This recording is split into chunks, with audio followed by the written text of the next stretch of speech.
Il est déjà 13h32 et c'est Crime Story, les rendez-vous d'Alfred Hitchcock, racontés par Serge Soyan.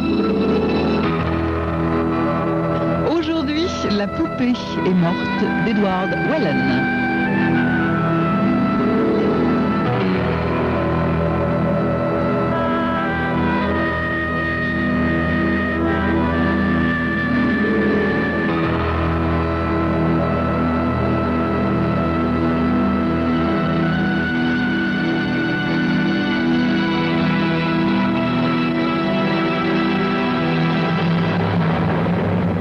Addison Burke observait la petite fille du voisin qui jouait dans le jardin de ses parents. Elle jouait à enterrer sa poupée. Elle creusait son trou avec une pelle et entassait la terre sur le côté. Puis, elle déposa la poupée dans le trou, jeta un long regard au sourire énigmatique du visage de la poupée, puis se mit à la recouvrir de terre, très lentement, en marmonnant des mots incompréhensibles. Chacune des pelletées qui ensevelissaient la poupée était comme un lent roulement de tambour. Il y avait quelque chose de terrible dans cette histoire, quelque chose de poignant qui le bouleversait. L'étrange et douloureuse impression d'avoir déjà vécu cette scène. Addison Burke se dirigea vers la petite fille, qui s'arrêta brusquement de pelleter, et ses yeux remontèrent de l'ombre de l'homme jusqu'à son visage. Leurs regards se rencontrèrent. L'homme et la petite fille se dévisagèrent un long moment, en silence. Burke baissa les yeux le premier et sourit. La petite fille, elle, ne souriait pas. Elle le fixait d'un air sombre. Oh, c'est bien naturel, pensa Burke. Les enfants insufflent de la vie aux objets inanimés. Ils en font des êtres de chair et de sang et les prennent au sérieux. La poupée était morte et l'enfant l'enterrait. Un point, c'est tout. Soudain, le sourire d'Addison Burke disparut. Mais pourquoi donc la petite fille ne pleurait-elle pas ? Les enfants aiment parfois verser des larmes hypocrites, faire semblant d'avoir un gros chagrin. Ce sont de merveilleux comédiens, les enfants, capables de sangloter jusqu'à s'en étouffer. Au lieu de cela, maintenant qu'il la regardait de plus près, il vit que la gamine avait un petit sourire grave et secret, le même que celui de sa poupée. La peur s'empara d'Addison, tandis qu'il la regardait attentivement. Oh mon Dieu, non, c'est pas possible, elle ne pouvait pas savoir. Elle ne pouvait pas savoir, il était impossible qu'elle l'eût vu ce jour-là, un mois auparavant. Ce jour-là, un mois auparavant, le ciel ressemblait à un dessin d'enfant figurant la chaleur de l'été. Burke regardait le courrier et décachetait les enveloppes en marchant. Des factures, des offres publicitaires. Oh, rien de très excitant. Quand il tomba sur la volumineuse enveloppe scellée, il fut extrêmement surpris par le vide qu'il sentit à l'intérieur sous ses doigts. Il appuya et il y eut comme un cri de poupée. Il sourit. Il n'y avait jamais songé auparavant, mais il se dit que quelque chose de ce genre, c'est-à-dire une valve réagissant à la pression des doigts, était ce qui faisait crier ainsi « maman » à une poupée. Il appuya de nouveau sur l'enveloppe et se mit à rire. Puis, son diaphragme se serra douloureusement quand il remarqua l'écriture du libellé de l'enveloppe. Il connaissait cette écriture. Il connaissait cette main arrogante. Tout était si tranquille qu'il prit conscience qu'il n'y avait pas de calme plus absolu. La chaleur écrasait tout, et le vrombissement des criquets perçait sans cesse l'air étouffant. La voix de Geneviève le fit sursauter. « Quelque chose pour moi ?» Il lui tendit la lettre. L'enveloppe émit à nouveau un cri. Geneviève saisit l'enveloppe paresseusement jusqu'à ce qu'elle reconnaisse l'écriture. Elle déchira le haut de l'enveloppe et lut en vitesse. Les yeux de Burke étaient posés sur elle tandis qu'elle lisait. Puis, Geneviève leva son beau regard vers lui. Il crut recevoir un coup de poignard en plein cœur lorsque, sur un ton désinvolte et sans réplique, elle lui dit « Je te quitte, Addison. » Il lui arracha la lettre, quelques mots sans détour jetés sur le papier qui bouleversait sa vie. « Geneviève, ce n'est pas possible, voyons. » Elle sourit. « Je vais t'expliquer, Addison. Si je rejoins Peter à l'entrepôt, nous partons ensemble, pour toujours. Si je n'y vais pas, il s'embarque tout seul, sans moi. » La voix d'Addison tremblait autant que la lettre dans sa main quand il dit « En somme, Geneviève, tu me forces presque à te séquestrer pour te garder jusqu'au départ du bateau. » Les paupières de Geneviève s'agitèrent, mais elle répondit avec calme « Tu ne peux pas me séquestrer définitivement, Addison. Dès que je serai libre, je partirai. Je te quitterai quoi qu'il arrive. Tu sais bien que je ne t'aime plus depuis longtemps. Tu m'as perdu, Addison. Alors, pourquoi ne pas faire contre mauvaise fortune bon cœur? Pourquoi pas, en effet? Pour les gens, il était l'aimable, le gentil Monsieur Burke. Tout le monde appréciait ce bon Monsieur Addison Burke, si courtois, si serviable, si bien élevé. Néanmoins, il avait la certitude que les gens prendraient en pitié ce pauvre Monsieur Burke. Que voulez-vous? Il était trop gentil avec sa femme.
et demandait à sa petite fille ce qu'elle était devenue. Plus tard, si la mère voyait sa fille refaire le coup de l'enterrement, on risquait de découvrir le cadavre de Geneviève. Quoi qu'il en soit, et bien que la maman pût rapidement interpréter ce jeu comme une bizarrerie de la petite fille, le doute s'installerait dans les esprits et les ragots renaîtraient et s'exacerberaient.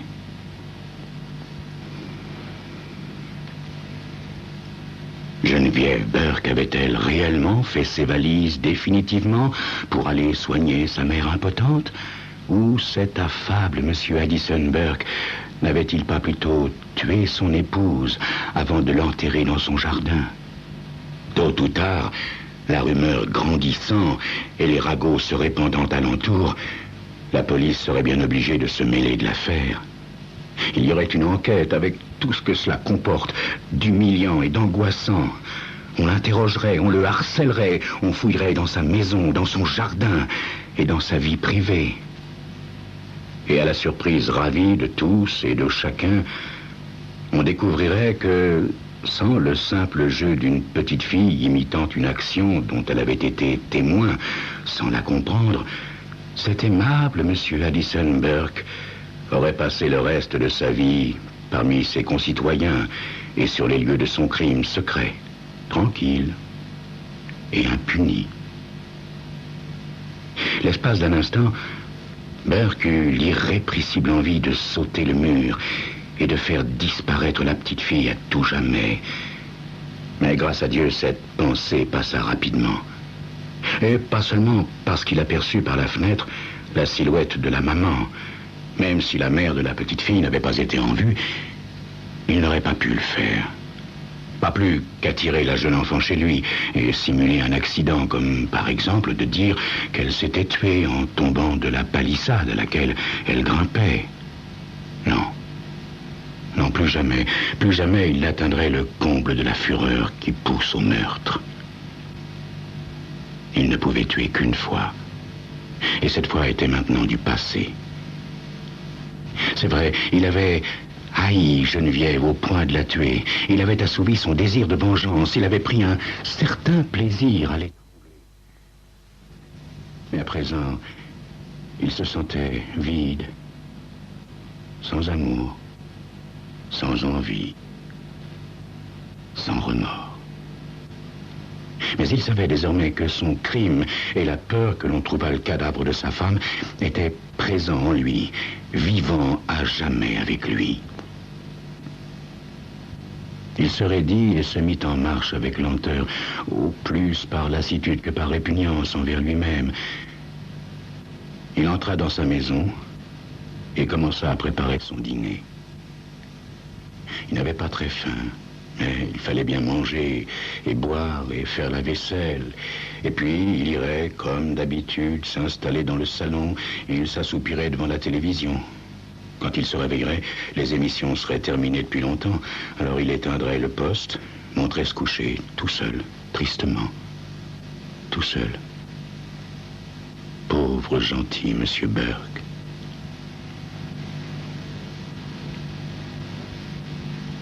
La petite fille s'aperçut que l'homme était parti et elle se sentit heureuse, jusqu'au moment où elle entendit son tout jeune frère pousser des hurlements. Sa mère vint voir ce qui lui arrivait. La petite fille entendit sa mère prendre le petit garçon dans ses bras, puis lui chanter une berceuse en le cajolant. Le bébé arrêta de pleurer et commença même à babiller, à rire et à gazouiller. La petite fille cessa de combler le trou, tassa la terre et l'égalisa sur la tombe de sa poupée, en disant doucement « Adieu, Geneviève. Méchante Geneviève. Tu n'iras pas rejoindre Peter. Jamais. Tu resteras là, près de moi, pour toujours. Pour toujours. Et personne ne saura jamais. Personne. Jamais. Jamais. » Le bébé s'était enfin endormi. La petite fille entendit la voix de sa maman qui l'appelait. « Dorothée, où es-tu, ma chérie? Il est tard, rentre à la maison. » La voix de la maman se rapprochait et elle surgit tout à coup. « Mais qu'est-ce que tu fais, Dorothée? Oh, tu t'es salie avec la terre. Mais qu'est-ce que c'est que ce tas de boue? Mais Où est ta poupée, Dorothée? Je l'ai enterrée, maman. Ma poupée est morte. Elle est maintenant sous la terre. Sous la terre? Une poupée toute neuve? Oui. Mais pourquoi tu fais cela, ma chérie? Pourquoi? C'est mon secret, maman. Mon secret à moi. Personne ne connaîtra jamais mon secret. Personne. Jamais. Jamais. Jamais. Jamais.